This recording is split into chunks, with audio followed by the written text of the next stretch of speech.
When the well runs dry, you might be thirsty, but there's still StatQuest. You can watch it. StatQuest. Hello, I'm Josh Starmer, and welcome to StatQuest. Today we're going to continue our series on machine learning fundamentals, and we're going to talk about sensitivity and specificity. They're going to be clearly explained. This StatQuest follows up on the one that describes the confusion matrix. So if you're not already down with that, check out the quest.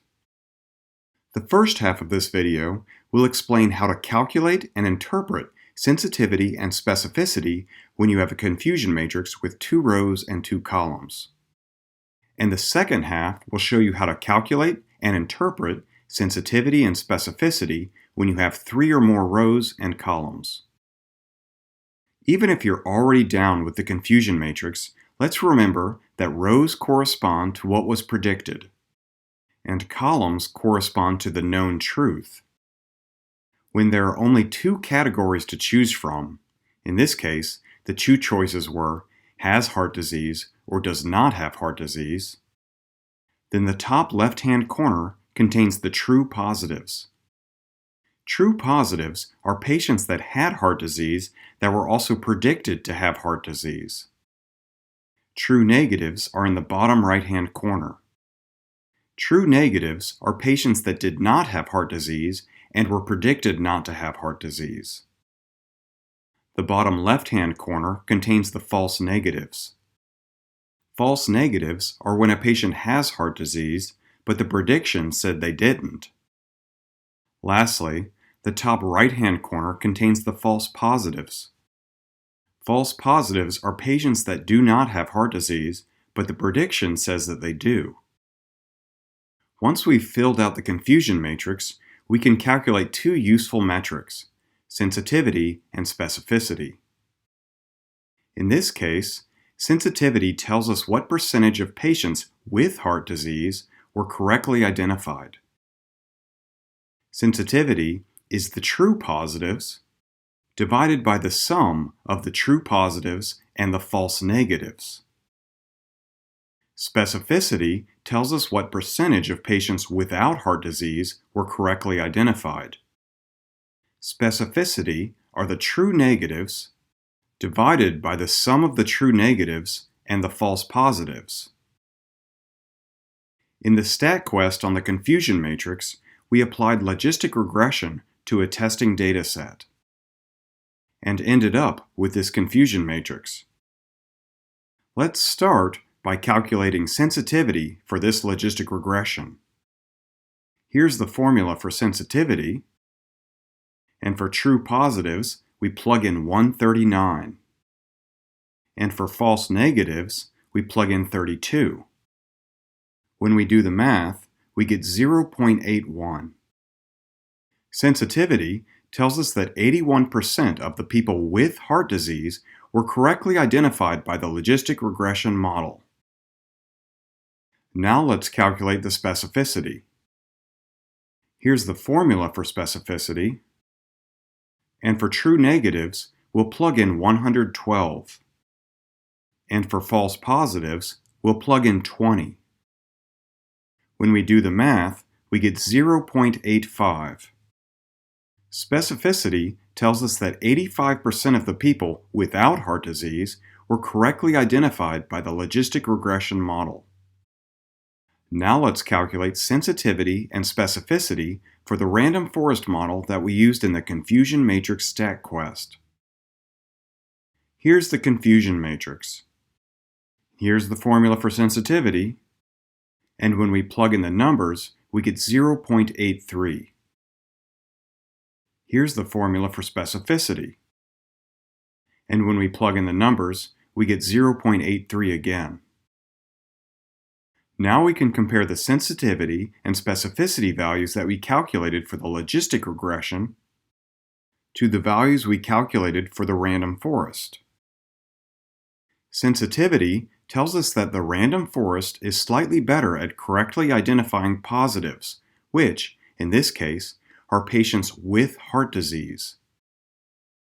Specificity tells us that logistic regression is slightly better at correctly identifying negatives, which, in this case, are patients without heart disease. We would choose the logistic regression model if correctly identifying patients without heart disease was more important than correctly identifying patients with heart disease. Alternatively, we would choose the random forest model if correctly identifying patients with heart disease was more important than correctly identifying patients without heart disease. Bam! In the confusion matrix StatQuest, we calculated this confusion matrix when we tried to predict someone's favorite movie. Now let's talk about how to calculate sensitivity and specificity when we have a confusion matrix with 3 rows and 3 columns. The big difference when calculating sensitivity and specificity for larger confusion matrices is that there are no single values that work for the entire matrix. Instead, we calculate a different sensitivity and specificity for each category. So for this confusion matrix, we'll need to calculate sensitivity and specificity for the movie Troll 2, for the movie Gore Police, and for the movie Cool as Ice. Let's start by calculating sensitivity for Troll 2. For Troll 2, there were 12 true positives, people that were correctly predicted to love Troll 2 more than Gore Police and Cool as Ice. So for true positives, we'll plug in 12. And there were 112 plus 83, which equals 195, false negatives. People that loved Troll 2, but were predicted to love Gore Police or Cool as Ice. So for false negatives, we'll plug in 195. And when we do the math, we get 0.06. Sensitivity for Troll 2 tells us that only 6% of the people that loved the movie Troll 2 more than Gore Police or Cool as Ice were correctly identified. Now let's calculate the specificity for Troll 2. There were 23 plus 77 plus 92 plus 17 equals 209 true negatives. People that were correctly predicted to like Gore Police or Cool as Ice more than Troll 2. So for true negatives, we'll plug in 209. And there were 102 plus 93 equals 195 false positives.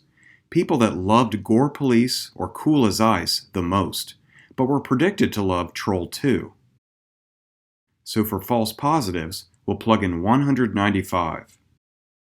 And when we do the math, we get 0.52. Specificity for Troll 2 tells us that 52% of the people who loved Gore Police or Cool as Ice more than Troll 2 were correctly identified. Calculating sensitivity and specificity for Gore Police is very similar. Let's start by calculating sensitivity. There are 23 true positives, people that were correctly predicted to love Gore Police the most. And 102 plus 92 equals 194 false negatives, people who loved Gore Police the most but were predicted to love Troll 2 or Cool as Ice more. When we do the math, we get 0.11. Sensitivity for Gore Police tells us that only 11% of the people that loved Gore Police were correctly identified. Now let's calculate specificity. There were 12 plus 93 plus 83 plus 17 equals 205 true negatives. People correctly identified as loving Troll 2 or Cool as Ice more than Gore Police. And 112 plus 77 equals 189 false positives. People predicted to love Gore Police even though they didn't. And when we do the math, we get 0.52. Specificity for Gore Police tells us that 52% of the people that loved Troll 2 or Cool as Ice more than Gore Police were correctly identified. Lastly, calculating sensitivity and specificity for cool as ice follows the same steps. We identify the true positives, the false positives, the true negatives, and the false negatives, and then plug in the numbers. First for sensitivity, then for specificity. Double bam! If we had a confusion matrix with 4 rows and 4 columns, then we would have to calculate sensitivity and specificity for 4 different categories. Little bam! In summary, sensitivity equals the true positives divided by the sum of the true positives and the false negatives. And specificity equals the true negatives divided by the sum of the true negatives and the false positives. We can use sensitivity and specificity to help us decide which machine learning method would be best for our data. If correctly identifying positives is the most important thing to do with the data, we should choose a method with higher sensitivity. If correctly identifying negatives is more important, then we should put more emphasis on specificity. Hooray! We've made it to the end of another exciting StatQuest. If you like this StatQuest and want to see more, please subscribe. And if you want to support StatQuest, well, consider buying 1 or 2 of my original songs. Alright, until next time, quest on!